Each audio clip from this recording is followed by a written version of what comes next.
প্রায় ৩৪ বছর পূর্বে নির্মিত এ ভবনটি আজ পর্যন্ত করা হয়নি কোনো সংস্কার, এমনকি নেই কর্তৃপক্ষের যথাযথ কোনো নজরদারিও। কিন্তু জনপদের দৈনন্দিন জীবনযাত্রায় বেশ গুরুত্বপূর্ণ এই ভবন। বলছিলাম নীলফামারীর সৈয়দপুরে কেন্দ্রীয় বাস টার্মিনাল ভবনের কথা, যা ব্যবহারের অযোগ্য হয়ে পরিত্যক্ত অবস্থায় পড়ে আছে। বাসের জন্য যাত্রীদের অপেক্ষা করতে হয় রাস্তার পাশে খোলা আকাশের নিচে। নেই কোনো যাত্রী ছাউনি, বিশ্রামাগার ও টয়লেট। পুরো টার্মিনাল এলাকা জুড়ে খানাখন্দে ভরা। অস্বাস্থ্যকর নোংরা পরিবেশ, দুর্গন্ধে নাকে রুমাল চেপেও চলাচল করা দুষ্কর। বেহাল দশার কারণে বাসগুলো যাত্রী নেয় প্রধান সড়কে দাঁড়িয়ে। টার্মিনালে রাতে অবস্থান করা বাসগুলো থেকে প্রতিনিয়ত চুরি হয় চাকা, তেল ও অন্যান্য খুচরা যন্ত্রাংশ। আর টার্মিনাল ভবনটি রাতে পরিণত হয় অসামাজিক কাজের অভয়ারণ্যে। যাত্রী সেবা বৃদ্ধি ও মানোন্নয়নের লক্ষ্যে টার্মিনাল ভবন নির্মাণ করা হলেও ন্যূনতম কোনো সুযোগ সুবিধা না থাকায় এবং ব্যবহার করতে না পারায় অচিরেই এই ভবন ও টার্মিনালের সংস্কার চান বাস মালিক, শ্রমিক ও যাত্রীরা। সৈয়দপুর বাস টার্মিনালের উপর দিয়ে উত্তরাঞ্চলের 5টি ডিস্ট্রিক্টের আন্তঃসংযোগ গাড়িগুলো চলাচল করে। এই গাড়িগুলো চলাচলের যথাযথ পার্কিংয়ের ব্যবস্থা না থাকায় সড়কের উপর দাঁড়িয়েই এই গাড়িগুলো বুকিং করা হয়। যাত্রী সাধারণেরও ভোগান্তি হয়। চিটাগাঙের গাড়ি এগুলো আসে এখানে করে, আমাদের গাড়িগুলো রাখার জায়গা নেই। তাছাড়া পৌরসভাকে আমরা কয়েকবার দিছি, টাকাটা দিছি, কিন্তু মধ্যবর্তী কোনো কাজ হইতেছে না। আমাদের বসার জায়গা নাই, ছাউনি নাই, মনে করেন ওয়াশরুম নাই যে আমরা একটু বাইরে ভিতরে যাইতে পারবো। হন্য হয়ে খুঁজে বেড়াচ্ছি কোথায় প্রস্রাব করব।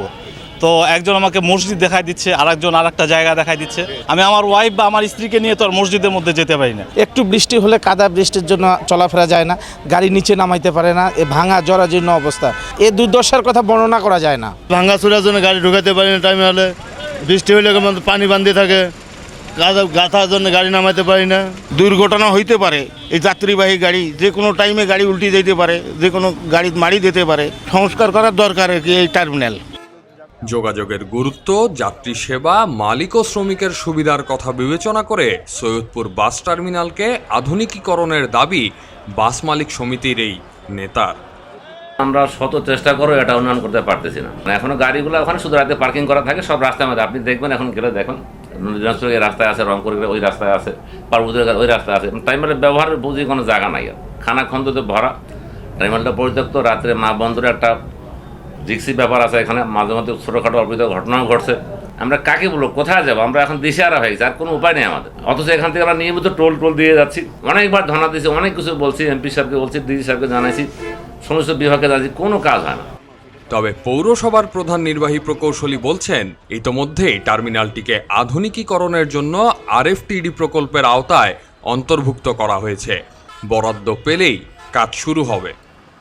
বর্তমান অবস্থাতে RUTDP নামে একটা প্রকল্প আছে, যেটা বাংলাদেশের 27টা পৌরসভাতে হবে। এর মধ্যে সৈয়দপুর পৌরসভা নোডাল টাউন 14টা টাউনের আওতাভুক্ত, যেখানে সবচেয়ে বেশি উন্নয়ন ঘটবে। এই প্রকল্পটা শুরু হলে তখনই সৈয়দপুর পৌরসভার যে কেন্দ্রীয় বাস টার্মিনাল, এটার উন্নয়ন কাজ শুরু হবে। সৈয়দপুর বাস টার্মিনাল স্থাপিত হয় 1989 সালে। 2004 সালে টার্মিনালটি সৈয়দপুর পৌরসভার কাছে হস্তান্তর করা হয়। ঢাকা সহ সারা দেশের সঙ্গে উত্তর জনপদের যোগাযোগের অন্যতম গেটওয়ে এই সৈয়দপুর।